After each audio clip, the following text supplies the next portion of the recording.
Shweta vlogs. And ಇವತ್ತು ಬಂದುಬಿಟ್ಟು paneer butter masala ಮನೆಯಲ್ಲೇ ಸಿಂಪಲ್ಲಾಗಿ ಹೇಗೆ ಮಾಡ್ಕೊಳ್ಳೋದು ಅಂತ ತೋರಿಸ್ತಾ ಇದ್ದೀನಿ. ಆ್ಯಂಡ್ ಈ ಫುಲ್ ಮೆಥಡ್ನ ನೀವು ಹೀಗೆ ಫಾಲೋ ಮಾಡಿದ್ರೆ ನಿಮಗೆ ಹೋಟೆಲ್ ಸ್ಟೈಲಲ್ಲಿ ಯಾವ ರೀತಿ ಸಿಗುತ್ತೆ ಸೇಮ್ ಅದೇ ಸ್ಟೈಲಲ್ಲಿ ಟೇಸ್ಟು ಸೇಮ್ ಆಗೇ ಇರುತ್ತೆ. ಆ್ಯಂಡ್ ಯಮ್ಮಿ ಪರೋಟಾಸ್ ಇರ್ಬೋದು, ಇಲ್ಲ ಗೀ ರೈಸ್ ಇರ್ಬೋದು, ಪಲಾವ್ ಜೊತೆ ಕೂಡ ನೀವು ಇದನ್ನು ಕಾಂಬಿನೇಷನ್ ಆಗಿ ಇಟ್ಕೊಂಡು ಸರ್ವ್ ಮಾಡ್ಕೊಳ್ಬೋದು. ತುಂಬಾ ಟೇಸ್ಟಿಯಾಗಿರುತ್ತೆ. ಸೊ ಟ್ರೈ ಮಾಡೋದನ್ನ ಮರಿಬೇಡಿ. So keep watching.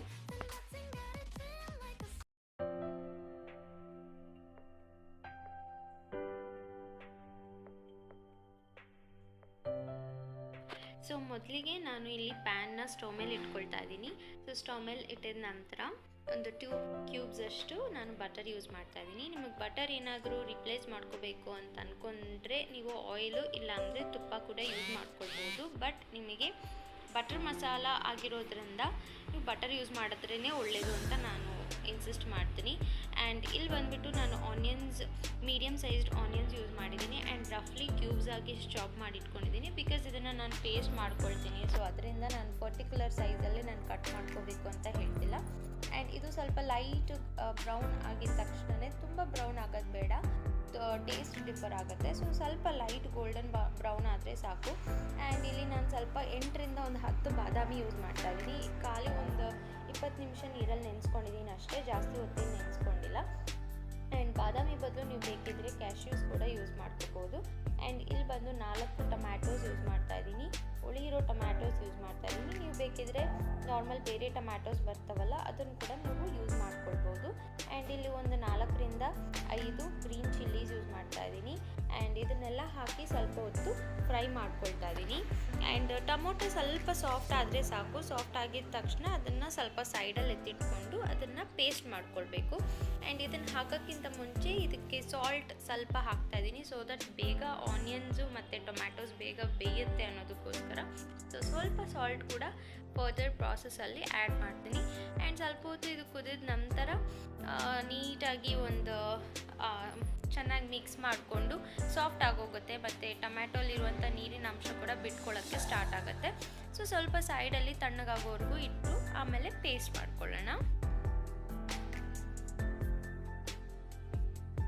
So paste ಮಾಡೋದಕ್ಕೆ ಸೈಡಲ್ಲಿ ಮಿಕ್ಸ್ಚರ್ನ ತೆಗೆದಿಟ್ಕೊಂಡಿದ್ದೀನಿ. ಆ್ಯಂಡ್ ಇವಾಗ ಬಂದ್ಬಿಟ್ಟು ಸೇಮ್ ಪ್ಯಾನಲ್ಲೇ ಮತ್ತೆ ನಾನು ಬಟರ್ ಯೂಸ್ ಮಾಡ್ತಾ ಇದ್ದೀನಿ. ಆ್ಯಂಡ್ ಬಟರ್ ಮತ್ತು ಪನ್ನೀರ್ ಕಾಂಬಿನೇಷನ್ ತುಂಬಾ ಚೆನ್ನಾಗಿರುತ್ತೆ. ಆ್ಯಂಡ್ ನನಗೆ ನಾರ್ಮಲಾಗಿ ಪನ್ನೀರ್ ಏನಾದರೂ ಮಾಡ್ತಿದ್ದೀನಿ ಅಂದರೆ ತುಂಬ ಬಟರ್ ಜಾಸ್ತಿ ಯೂಸ್ ಮಾಡ್ತೀನಿ ನಾನು. ಆ್ಯಂಡ್ ಇವಾಗ ನಾನು ಈ ಪನ್ನೀರ್ ಜೊತೆ ಕಾಂಬಿನೇಷನ್ ಆಗಿ ನಾನು ಕ್ಯಾಪ್ಸಿಕಮ್ ಯೂಸ್ ಮಾಡ್ತಾ ಇದ್ದೀನಿ. ಕ್ಯಾಪ್ಸಿಕಮ್ ಯೂಸ್ ಮಾಡೋದ್ರಿಂದ ನಿಮಗೆ ಡಿಫ್ರೆಂಟ್ ಟೇಸ್ಟ್ ಬರುತ್ತೆ, ಸ್ವಲ್ಪ ಸ್ಪೈಸಿನೆಸ್ ಆ್ಯಡ್ ಆಗುತ್ತೆ. ಆ್ಯಂಡ್ ತುಂಬಾ ಡಿಫ್ರೆಂಟ್ ಟೇಸ್ಟು ನಿಮಗೆ ಸಿಗುತ್ತೆ. ಸೊ ಅದರಿಂದನೇ ಕ್ಯಾಪ್ಸಿಕಮ್ನ ಸ್ವಲ್ಪ ಫ್ರೈ ಮಾಡ್ಕೊಳ್ತಾ ಇದ್ದೀನಿ ಬಟರ್ನಲ್ಲಿ. ಆಮೇಲೆ ಪನ್ನೀರ್ ಕೂಡ ಕ್ಯೂಬ್ ಸೈಜಲ್ಲಿ ತೊಗೊಳ್ತಾ ಇದ್ದೀನಿ. ಸೊ ನೀವು ಇಲ್ಲಿ ಪನ್ನೀರು ಮತ್ತು ಕ್ಯಾಪ್ಸಿಕಮ್ ನಾನು ಎರಡೂ ಒಂದೇ ಸೈಜ್ನಲ್ಲಿ ಕಟ್ ಮಾಡ್ಕೊಂಡಿದ್ದೀನಿ. ಆ್ಯಂಡ್ ಬೇರೆ ಬೇರೆ ಸೈಜಲ್ಲಿ ನಾನು ಕಟ್ ಮಾಡ್ಕೊಳ್ಳೋಕೆ ಹೋಗಿಲ್ಲ. ಯಾಕೆಂದರೆ ಏನಾಗುತ್ತೆ ಅಂದರೆ ಪನ್ನೀರ್ ಬೇಗ ಬೆಂದೋಗುತ್ತೆ. ಆಮೇಲೆ ಕ್ಯಾಪ್ಸಿಕಮ್ ಕೂಡ ಸ್ವಲ್ಪ ಟೈಮ್ ತೊಗೊಳುತ್ತೆ. ಆ್ಯಂಡ್ ಕ್ಯಾಪ್ಸಿಕಮ್ ನಮಗೆ ಓವರ್ ಕುಕ್ ಆದರೆ ಚೆನ್ನಾಗಿರೋದಿಲ್ಲ. ಸ್ವಲ್ಪ ಬಟರಲ್ಲಿ ಟಾಸ್ ಮಾಡಿಕೊಂಡ್ರೆ ಸಾಕಾಗುತ್ತೆ. ಆ ಕ್ರಿಸ್ಪಿನೆಸ್ ಬೇಕಾಗುತ್ತೆ ಅದು ಕರಿಯಲ್ಲಿ.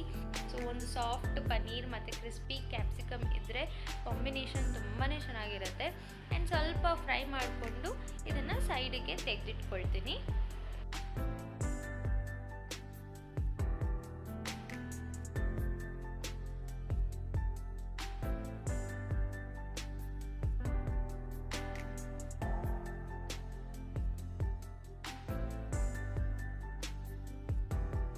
ಇವಾಗ ಪನ್ನೀರು ಮತ್ತು ಕ್ಯಾಪ್ಸಿಕಮ್ ಸೈಡ್ಗೆ ತೆಗೆದಿಟ್ಕೊಂಡೆ. ಆ್ಯಂಡ್ ಅದೇ ಪ್ಯಾನಲ್ಲಿ ಮತ್ತೆ ಸ್ವಲ್ಪ ಬಟರ್ ಆ್ಯಡ್ ಮಾಡಿದ್ದೀನಿ. ಬಟರ್ ಮೆಲ್ಟ್ ಆಗಿದೆ. ಮೆಲ್ಟ್ ಆದಮೇಲೆ ಒಂದು 2 ಟೇಬಲ್ ಸ್ಪೂನ್ ಅಷ್ಟು ಚಿಲ್ಲಿ ಪೌಡರ್ ಯೂಸ್ ಮಾಡ್ತಾ ಇದ್ದೀನಿ. ಈ ಮೆಥಡಲ್ಲಿ ಮಾಡೋದ್ರಿಂದ ಏನಾಗುತ್ತೆ, ಆ ಖಾರದ ಪುಡಿ ಮತ್ತು ಅರಿಶಿಣದ ಪುಡಿ ಎಲ್ಲ ನಾವು ಇದರಲ್ಲಿ ಹಾಕಿ ಸ್ವಲ್ಪ ಬಟರ್ನಲ್ಲಿ ಫ್ರೈ ಮಾಡ್ತೀವಲ್ಲ, ತುಂಬಾ ಡಿಫ್ರೆಂಟಾಗಿ ಟೇಸ್ಟ್ ಬರುತ್ತೆ. ನೀವು ಮಸಾಲೆಯಲ್ಲಿ ಹಾಕಿದ್ರೂ ಡಿಫ್ರೆಂಟ್ ಟೇಸ್ಟ್ ಬರುತ್ತೆ, ಮತ್ತು ಈ ಪ್ರೊಸೀಜರಲ್ಲಿ ಮಾಡಿದ್ರೂ ನಿಮಗೆ ಡಿಫ್ರೆಂಟ್ ಟೇಸ್ಟ್ ಬರುತ್ತೆ.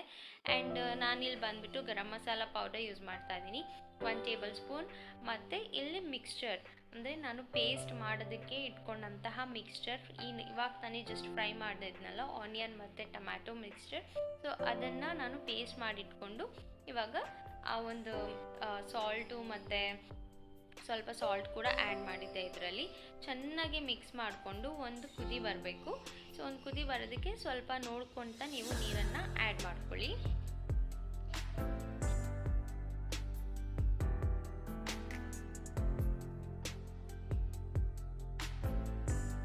ಸ್ವಲ್ಪ ನೀರು ಹಾಕ್ಕೊಂಡಿದ್ದೀನಿ, ಯಾಕಂದರೆ ನನಗೆ ಫಸ್ಟು ಮಸಾಲೆ ನೀಟಾಗಿ ಬೇಯಬೇಕು. ಯಾಕೆಂದರೆ ನಾನು ಪನ್ನೀರ್ ಮತ್ತು ಕ್ಯಾಪ್ಸಿಕಮ್ ಹಾಕಿದ್ಮೇಲೆ ಜಾಸ್ತಿ ಹೊತ್ತು ನಾನು ಕುಕ್ ಮಾಡೋದಿಲ್ಲ. ಸೊ ಸ್ವಲ್ಪ ಹೊತ್ತು ಅದು ಮಸಾಲ ಮಾತ್ರ ಸಪ್ರೇಟಾಗಿ ಬೇಯಿಸ್ಕೊಳ್ತಾ ಇದ್ದೀನಿ. ಆ್ಯಂಡ್ ಅದು ಬೆಂದ ನಂತರ ಒಂದು ಕುದಿ ಬಂದಮೇಲೆ ಸಾಲ್ಟು ಖಾರ ಚೆಕ್ ಮಾಡಿಕೊಂಡು ಬೇಕಿದ್ರೆ ನೀವು ಎಕ್ಸ್ಟ್ರಾ ಆ್ಯಡ್ ಮಾಡ್ಕೊಳ್ಳಿ. ಆ್ಯಂಡ್ ಮನೇಲೇ ಇವಾಗ ಫ್ರೆಶ್ ಕ್ರೀಮ್ ಹೇಗೆ ಮಾಡೋದು ಅಂತ ಕೂಡ ನಾನು ಇಲ್ಲೇ ನಿಮಗೆ ತೋರಿಸ್ತಾ ಇದ್ದೀನಿ. ಸೊ ಸ್ವಲ್ಪ ಒಂದು ಗ್ಲಾಸಲ್ಲಿ ಮೆಜರ್ಮೆಂಟ್ ತೊಗೊಂಡು ಆ ಗ್ಲಾಸಲ್ಲಿ ನೀವು ಹಾಲು ತೊಗೊಂಡ್ರೆ, ಒಂದು ಗ್ಲಾಸಷ್ಟು ಹಾಲು ತೊಗೊಂಡ್ರೆ ನೀವು, ಸೊ ಅದರಲ್ಲಿ ಸ್ವಲ್ಪ ಗ್ಲಾಸ್ ಅಂದರೆ ಒಂದು 1/4 ಗ್ಲಾಸಷ್ಟು ಹಾಲನ್ನು ಸಪ್ರೇಟಾಗಿ ತೊಗೊಂಡು, ಇಲ್ಲಾಂದರೆ ನೀರಲ್ಲಿ ಕೂಡ ಮಿಕ್ಸ್ ಮಾಡ್ಕೋಬೋದು, ಇಲ್ಲಾಂದರೆ ಹಾಲು ಕೂಡ ಯೂಸ್ ಮಾಡ್ಬೋದು. ಸೊ ನಾನಿಲ್ಲಿ ನೀರನ್ನು ಯೂಸ್ ಮಾಡ್ತಾಯಿದ್ದೀನಿ. ಸೊ ಆ ನೀರಲ್ಲಿ 2 ಟೇಬಲ್ ಸ್ಪೂನಷ್ಟು ನಾನು ಕಾರ್ನ್ಫ್ಲವರ್ ಯೂಸ್ ಮಾಡ್ತಾಯಿದ್ದೀನಿ. ಕಾರ್ನ್ಫ್ಲವರ್ ಪೌಡರ್ ಸಿಗುತ್ತೆ ನಿಮಗೆ. ಸೊ ಆ ಕಾರ್ನ್ಫ್ಲವರ್ನ ಅದರಲ್ಲಿ ಹಾಕಿ ಚೆನ್ನಾಗಿ ಕ್ಲಮ್ಸ್ ಇಲ್ದಂಗೆ, ಅಂದರೆ ಗಂಟುಗಳಿರಬಾರ್ದು, ಗಂಟು ಇಳ್ದಂಗೆ ಚೆನ್ನಾಗಿ ನೀರಲ್ಲಿ ಮಿಕ್ಸ್ ಮಾಡಿ ಸಪ್ರೇಟಾಗಿ ಇಟ್ಕೊಳ್ಳಿ. ಸೊ ಇವಾಗ ನಾನು ಹಾಲನ್ನ ಒಂದು ಕುದಿ ಬರೋದಕ್ಕೆ ಇಟ್ಟಿದ್ದೀನಿ ಅಷ್ಟೇ. ನೀವೇನಾದರೂ ಹಸಿ ಹಾಲು ಇಟ್ಟಿದ್ದೀನಿ ಅಂದರೆ ಒಂದು ಕುದಿ ಬರಲಿ, ಇಲ್ಲ ಅಂದರೆ ಕುದ್ದಿರೋ ಹಾಲು ಇದ್ದಿದ್ರೆ ಹಾಗೆ ಡೈರೆಕ್ಟಾಗಿ ಈ ಪ್ರೊಸೀಜರ್ನ ಫಾಲೋ ಮಾಡಿ. ಸೊ ಇವಾಗ ನಾನಿಲ್ಲಿ 1 ಟೇಬಲ್ ಸ್ಪೂನಷ್ಟು ನಾನು ಸಕ್ಕರೆ ಯೂಸ್ ಮಾಡ್ತಾ ಇದ್ದೀನಿ. ಏಕೆಂದರೆ ಕ್ರೀಮಲ್ಲಿ ಸ್ವಲ್ಪ ಟೇಸ್ಟಿನೆಸ್ ಇರುತ್ತೆ ಮತ್ತು ಥಿಕ್ನೆಸ್ ಕೂಡ ನಿಮಗೆ ಬರುತ್ತೆ ಅದರಿಂದ. ಸೊ ಇವಾಗ ಸಕ್ಕರೆ ಆ್ಯಡ್ ಮಾಡಿದ ನಂತರ ಸೊ ಸೈಡಲ್ಲಿ ನಾನು ಹಾಗೇ ಕರಿ ಕೂಡ ರೆಡಿ ಮಾಡಿ ಇಟ್ಕೊಳ್ತಾ ಇದ್ದೀನಿ. ಸೊ ನೀವು ಆಲ್ಟರ್ನೇಟಾಗಿ ಮಲ್ಟಿ ಟಾಸ್ಕಿಂಗ್ ಈ ಥರ ಮಾಡ್ಕೊಳ್ಬೋದು. ಆ್ಯಂಡ್ ಕ್ರೀಮು ಅಷ್ಟೇ ಬೇಗನೆ ಆಗೋಗುತ್ತೆ. ಸೊ ಇವಾಗ ನನಗದು ಒಂದು ಕುದಿ ಬಂದಿದೆ. ಸೊ ಸಾಲ್ಟು ಮತ್ತು ಖಾರ ಎಲ್ಲ ಪರ್ಫೆಕ್ಟಾಗಿತ್ತು ನನಗೆ. ಸೊ ನಾನೇನು ಆ್ಯಡ್ ಮಾಡಲಿಲ್ಲ. ಆ್ಯಂಡ್ ಇವಾಗ ಬಂದುಬಿಟ್ಟು ನಾನು ಕ್ಯಾಪ್ಸಿಕಮ್ ಮತ್ತು ಪನ್ನೀರ್ ಮಿಕ್ಸ್ಚರ್ ಏನು ಮಾಡಿಟ್ಕೊಂಡಿದ್ದೆ, ಸೊ ಅದನ್ನು ಇವಾಗ ಆ್ಯಡ್ ಮಾಡಿಕೊಂಡು ಒಂದು ಕುದಿಯಷ್ಟು ಕಳಿಸ್ತಾ ಇದ್ದೀನಿ. ಆ್ಯಂಡ್ ಸ್ವಲ್ಪ ಸಾಲ್ಟ್ ಆ್ಯಡ್ ಮಾಡಿದ್ದೀನಿ ಇಲ್ಲಿ ಅಷ್ಟೇ. ನನಗೆ ಸ್ಪೈಸಿ ಕರೆಕ್ಟಾಗಿತ್ತು ಆ್ಯಂಡ್ ಸಾಲ್ಟ್ ಮಾತ್ರ ಸ್ವಲ್ಪ ಕಮ್ಮಿ ಅನ್ನಿಸ್ತು. ಸೊ ಸಾಲ್ಟ್ ಆ್ಯಡ್ ಮಾಡಿದ್ದೀನಿ.